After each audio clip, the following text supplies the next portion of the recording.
Well, well, well. Would you look at the spread I have today?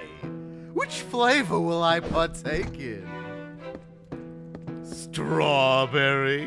That's a yummy fruit. It is! But maybe I'm in the mood for grape. But you know what they say about blueberries? They contain antioxidants, lower the risk of heart diseases, and... I've made my decision! No!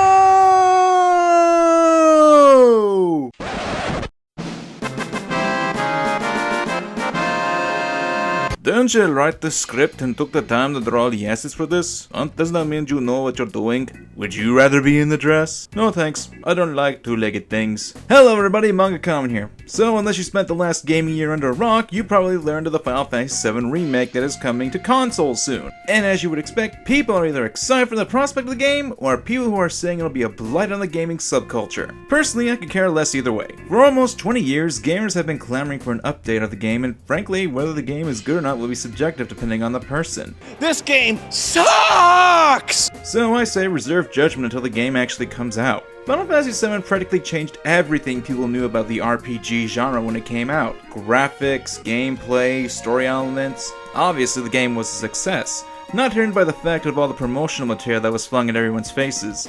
Yes, my friends, this is a thing. Now, I could go on to the history of Final Fantasy VII, like how it was initially intended to be another 2D project for the Super Nintendo, or how the story was actually supposed to take place in New York of 1999, or how Hironobu Sakaguchi wanted the game to be more of a detective story. But rather, let's talk about memories. Arguably, FF7 has some of the most iconic memories for the gamers, one of which being the death of AERISIERITH.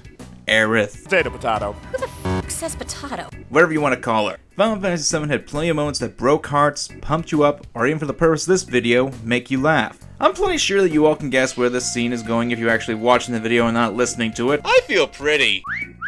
When you attempt to blow up a second reactor of Midgar City, Cloud gets separated from his friends by falling from an insurmountable height. After defying the laws of physics and all natural law, Cloud meets Aeris and the two form a bond. During a bonding moment, Cloud and Aeris see a cart that has Tifa riding on the back of it. They give chase and learn that Tifa has been brought to a mansion owned by Don Cornero. And there's only one way for Cloud to get in.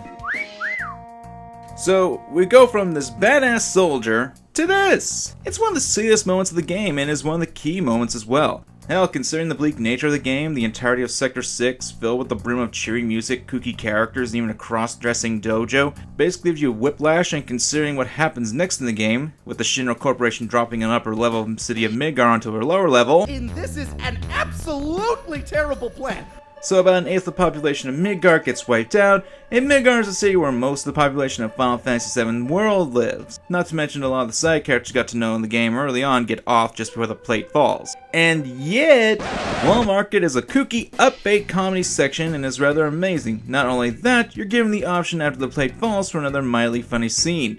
The stairs! Back on point, there are a number of reasons why the cross-dressing section is important in FF7. Bonding with Aeris. This is the first real time you can spend with Aeris in the game. It's just you, the player, Cloud, and her attempting to solve an issue. Aeris uses this time to successfully tease Cloud, actively dragging him into situation after situation, which seems to take a page out of Looney Tunes, and becomes difficult not to have a budding relationship with her, or at the very least see her more as a person than just the sprite on the screen. Obviously it's getting tied into her death, carrying a lot more emotional weight what happens to her in the game. Also worth noting, this is actually the first time Aeris really seems to bond with Cloud, in turn. Before this point, he was just some dude who reminds her of her old boyfriend, which turns out to be a key to his character arc in the last third of the game. After going through the world's most epic quest to seduce a scum lord, she's generally a bit friendlier, and there are fewer references to her old flame. Choice. If there's one thing that games get praised way too much for nowadays, it's choice. Or rather, the illusion of choice. Quite a few games offer this, and yet because of the limitations in games that have a narrative to them, there is a set path. The solution to this is to give players a feeling of agency and control, while keeping the narrative path in front of them. The only time the player gets unlimited free reign in FF7 is in the last portion of the game before you descend to fight Sephiroth. You have access to the whole world map, an airship, and plenty of time before a meteor destroys everything. Somehow it's just frozen up there in the sky. Before that point, you have limited choices that don't affect the outcome of the story, but do give you a sense of input and reward. And FF7 did have more of these choices. Whether or not you could get to the 2 secret characters in the game, Yuffie and Vincent, how you infiltrated Shinra Corporation, or getting back on topic, the cross-dressing scene. Depending on your actions in the wall market, where you gather clothes to transform Cloud into... I feel like a woman. Damn. You would effectively choose who Don Cornell chose to... well... Bow chicka bow wow. It's not a boring collectathon to get any of these extra items to affect the outcome. Most of the events involve doing a squat contest in the cross-dressing dojo, visiting the gentleman's club where you compete on President Shinra role-playing as king. That's creepy. Or... any of you got some panties on you? You're in luck. I think I'm using way too many clips from Team 4 Star. But even if you just get the bare minimum, you'll still have a chance to have a night with the Dawn. Despite not affecting the story's outcome, you still feel like you accomplished something to seduce the world's prime example of awkward perviness.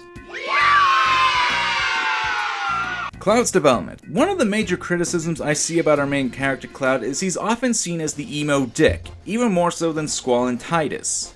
You guys remember that image of Cloud then and Cloud now? There's more we can delve into regarding it. Cloud in the original Final Fantasy was a good character. He wisecracked, took charge, and was admittedly kind of an ass. People who played Final Fantasy grew up with this image of Cloud. The Cloud who rides a chocobo through a plane. The Cloud who cross-dressed. The Cloud who, despite seeing some really horrible shit in military life and losing much of what he cared about, still managed to be a snarky jerk. Not some monotone emo who for some reason always finds the ground really captivating. Despite the fact that the image itself was just made by fans who love to nitpick, pointing out subjective pros of one side, while doing the same for only negatives on the other. Most of the first image is a lie, my friends. Cloud spends most of Final Fantasy VII pretending that he's someone else, specifically Zack, a character we hear about throughout the others but never directly meet, unless you count Crisis Core, but let's keep the discussion here to the original game since back then we didn't have all the supplemental material. Cloud isn't a badass ex-soldier. He was never technically in Soldier. He was a grunt. He's not even a particularly responsible hero. He's a weak-willed guy who gets motion sickness and had one moment of badass when Sephiroth burned down his old town, and that's it. Afterwards, he adopted Zack's persona and blocked all his memories of what happened. Now mind you, he's not particularly emo either. Just check out the pep talk he gives aboard the Highwind. Let's mosey everybody! Or the moment where he literally slices Sephiroth out of his mind at the end of the game. More to the point, the real emo Cloud is honestly a mercenary that he is at the start of the game. Cloud is too cool for school. He doesn't care about the planet, his old friend Tifa, or anything like that. He just wants to get paid and get out. At least that's what he says. What he does is something entirely different. But in general, he keeps everyone around him at arm's length and doesn't really make an effort to be particularly friendly. He's honestly kind of a jerk. Cloud had a lot of mental issues during the game, run on by betrayal of his hero, destruction of his home and family, losing his best friend, and of course, getting experimented on. And that stuff happens before the game's official story. And considering the events of what happened in the game, I think we can give Cloud a little leeway, don't you think? Those who actually played the game can attest that during the first part of the game, Cloud spends most of the early discs portraying what he was as the mercenary who was too cool to save the world. So those complaining how Cloud's personality is changed in the trailers for the remake, he acts that way in the original game's beginning. So what does this ramble have to do with the cross-dressing scene? It basically serves to shatter that illusion for the most part. That cold demeanor and tough guy act practically shatters while Ares drags him around the wall market, playfully teasing him throughout it. And Cloud has to do this. It's the only way for him to save Tifa. And while he's doing this to save his friend, he's willing to go to the depths that go against his entire personality he has set up prior to this point in the game, just to help her out. Point of the scene. And you wanna know why this scene stands out so much to the fan? To the point where people ask the creators if it would be in the remake? Why does this scene stand up so true as compared to the other guy and drag jokes at the time? It's because the joke is at the expense of Cloud's ego. It isn't about the cross-dressing itself. It isn't for the sake of just putting a guy in a dress. But throughout the time that you have Cloud in a dress, he'll act shy and reserved. Heck, when he finds Tifa in Don Cornero's mansion/Sucks dungeon, he runs away and faces away from her. Tifa and Ares go with the flow while Cloud is completely out of his element and embarrassed. Cloud is forced to keep up with the pace of a bunch of eccentric characters during this segment, especially when he has to go get the wig in a squatting contest against an overexcited bodybuilders, then by a crossdresser in a dojo. Big roast fist cut to the bone! And last but not least, what the scene represents. I stated earlier that Final Fantasy VII had both its dark and serious moments, as well as goofy and out of left field moments like this. And that's actually the point. That's life. You never know what's going to happen to you. When you first put the disc in your PlayStation and you start playing the game, you expect a steampunk-esque adventure game that has dark atmosphere, and while there are some softer moments in the game before the cross-dressing scene, it wasn't anything as bizarrely entertaining. It represents that even the darkest of times, you can still have a chance to laugh, smile, and do something goofy. You'll never know what kind of curveballs you'll get in life, and this scene is a clear representation of it.